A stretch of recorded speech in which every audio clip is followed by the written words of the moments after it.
And hello, this is Dr. D. And today my talk is going to be the gift of a positive image. But before we begin the talk today, let's just simply go inside, take a deep breath. Let's just do a cleansing breath. As we breathe through our nose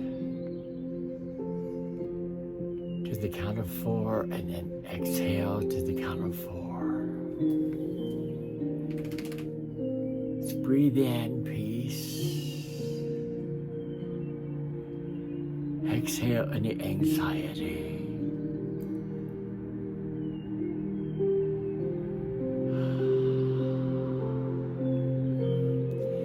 Do you know there are times in our lives when I find myself facing challenges that seem overwhelming. And sometimes the situation or the task seems hopeless. And yes, there have been times that I've stopped believing in myself and my goals and my dreams, and I've just shut down. And I'm sure that you're no different than I am. We're all human. But it's during those moments that it can be a reassuring and reaffirming turn to people in our lives that believe in us. An encouraging word, a reassuring look, or simply hearing the words, "I believe in you," from someone who matters can turn our situation completely around in an instant to us. I remember my grandfather used to say, "You'll never amount to a hill of beans."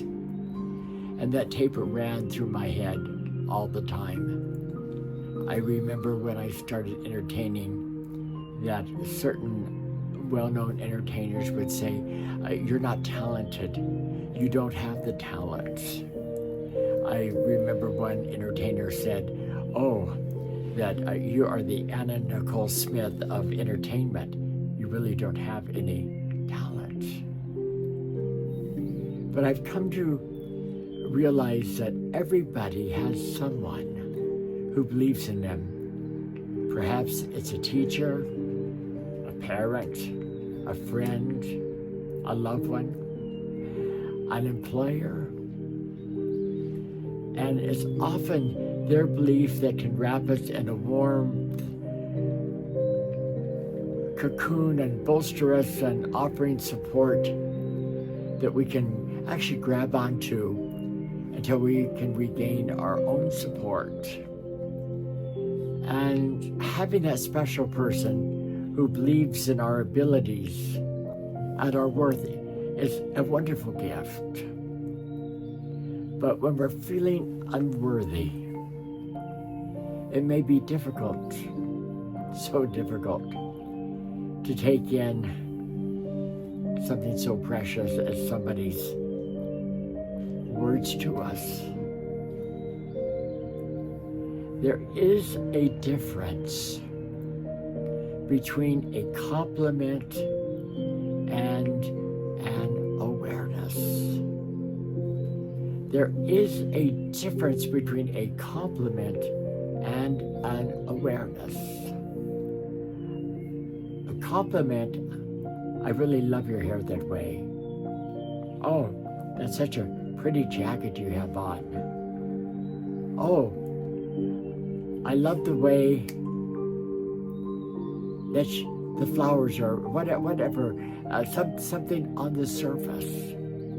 An awareness is who you are and somebody seeing the depth of who you are. And so often when somebody sees the depth of who we are, we treat it as a compliment and go, "Oh, no, that isn't me." Well, the moment we begin to take it as an awareness and begin to look how somebody is seeing us through their eyes, when we aren't able to see the worthiness through our own eyes, then we can be able to latch onto that until we're able to see that same thing within ourselves, that belief and that support within ourselves. It's letting their belief and support impact us. It's us acknowledging that part of ourselves that knows we're worthy of trust and esteem.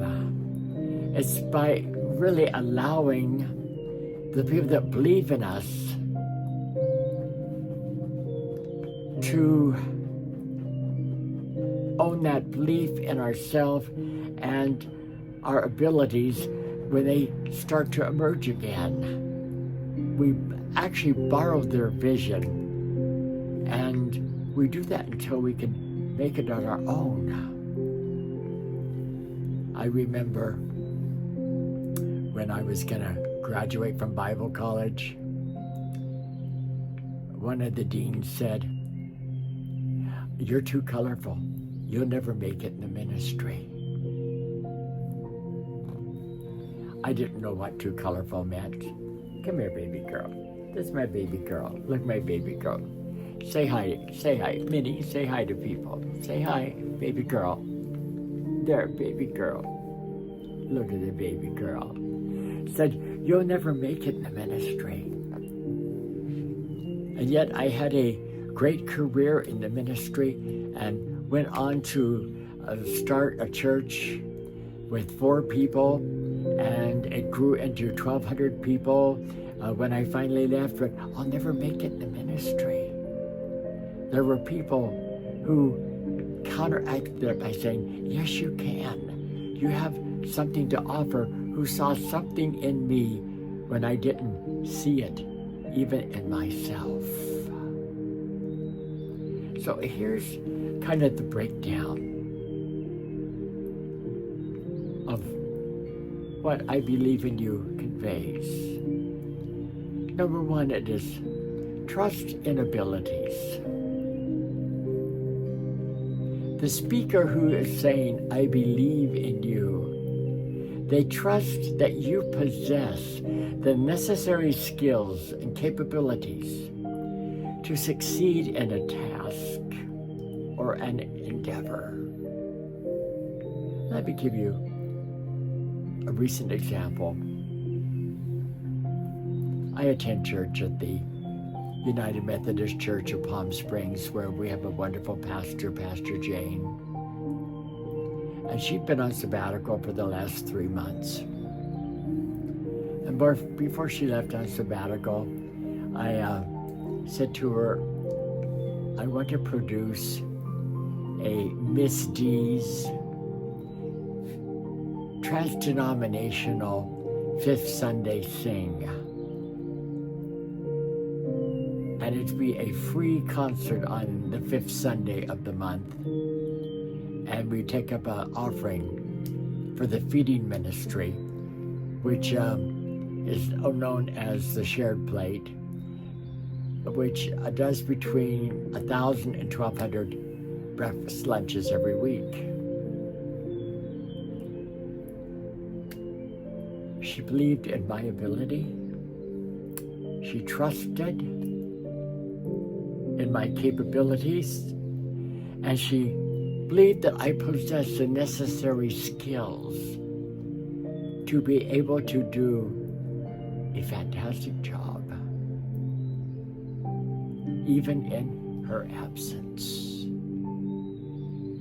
And of course, you that were there know that it was packed, and that we raised close to $2,000 for the feeding ministry that night, and the talent was extraordinary. Well, it was ordinary people who were extraordinary people. So the second thing, that when you say, "I believe in you," it conveys a confidence in potential. A person who says that they see your potential to grow and to achieve future goals, even if you doubt yourself. There was a time that I worked in addiction and recovery, and I would say to some of my students, some of my people, you're a wonderful human treasure. Do you know that you're a wonderful human treasure? I could see potential for them to grow, and for them to grow from the addiction that they were in at the time to being a recovering addict. Do you know, Bill in the big book says we have recovered. We do recover. Some people like to teach that relapse is part of the story, and it can be part of some people's story, but it doesn't have to be the part of your story. Because you have the potential to grow and to achieve all of your goals. Yes, even if you doubt yourself. One of the people that I used to listen to quite often was Mel Robbins. And Mel would always say on her broadcast, I believe in you. I believe in you.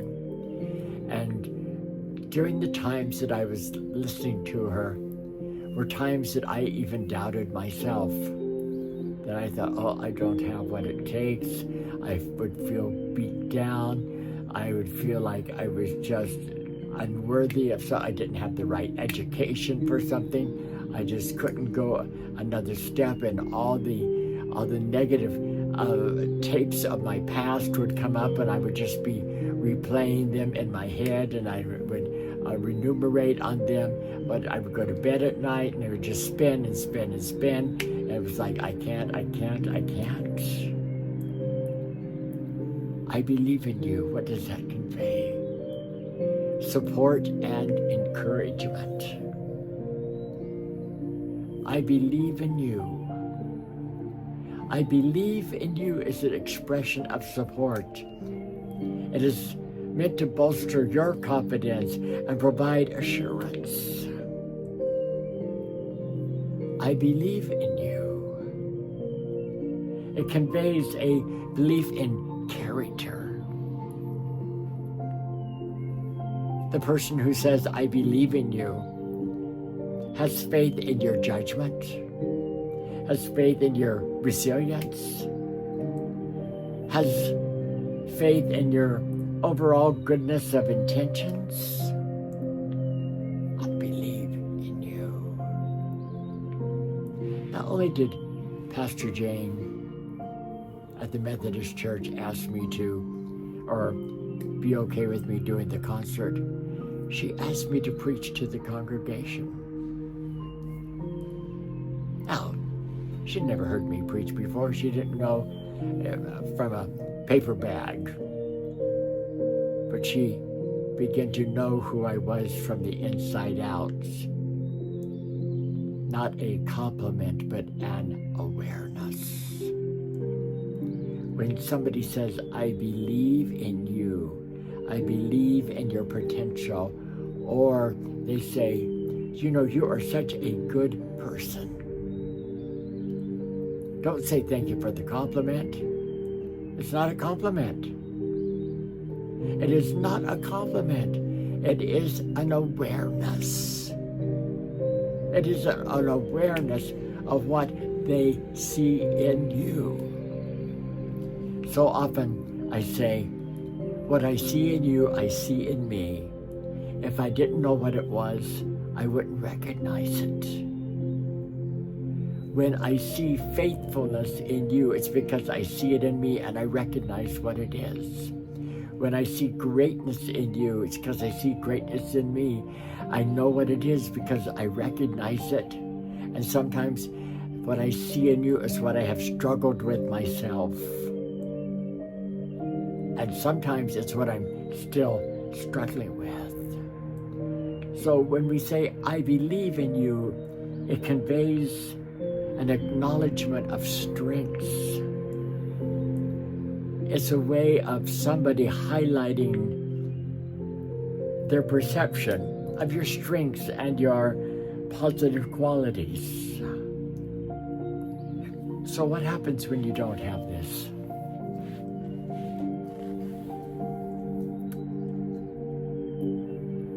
sometimes you have to lift yourself up with your own positive image. When you feel uncertain and you feel like your face is dragging the ground and there's nobody there to pump you up and make you feel good, you have got to create an image of your future, the future that you desire to be, and have it serve as a beacon of light for you. Now, I remember when I started entertaining, and somewhere on the walls back here, way up here, is my CD that came out in 2000. And it says, "The Finest in Female Illusion."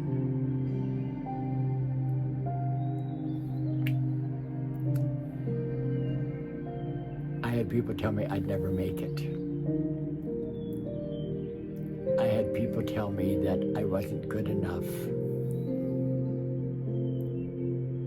And yet, I've been able to travel and perform many places in the world, many casinos in the world, many clubs in the world, because I began to see a vision of myself. I began to, in my mind's eye, see a future exactly what I wanted it to be. I imagined the details of how I wanted to feel. I imagined what I wanted to be doing. I imagined how others were responding to me. I made that vision as real as possible. And as I began to do this, even with what's called a vision board, and putting different things on a board and looking at them and talking to that vision board, then all doubts begin to start to vanish. And I began to focus solely on the goal that I was seeking.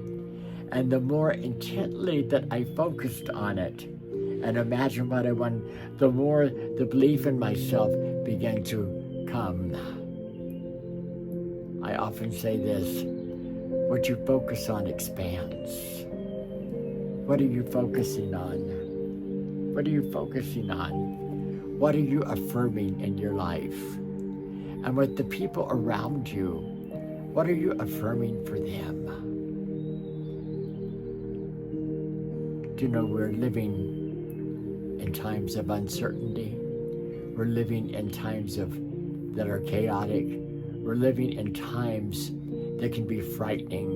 We're living in times when people are in such a state of fear of doing the wrong thing. I believe in you. I believe in you. I believe in you to do the right thing. I believe in you to do the honest thing. I believe in you to suit up, to show up, to speak up to injustice. I believe in you to help marginalized communities that need it.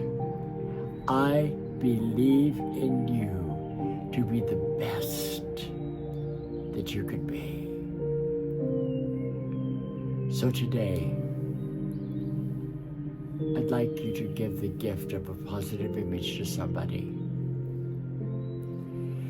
And if you're the recipient of that gift of a positive image, don't take it as a compliment.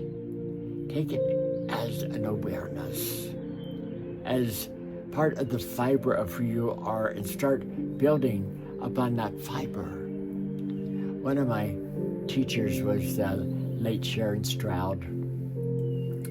And before Dr. Sharon died, she said to me a few months before, she said, as she pointed her finger at me, she said, "You embody my teachings of 50 years.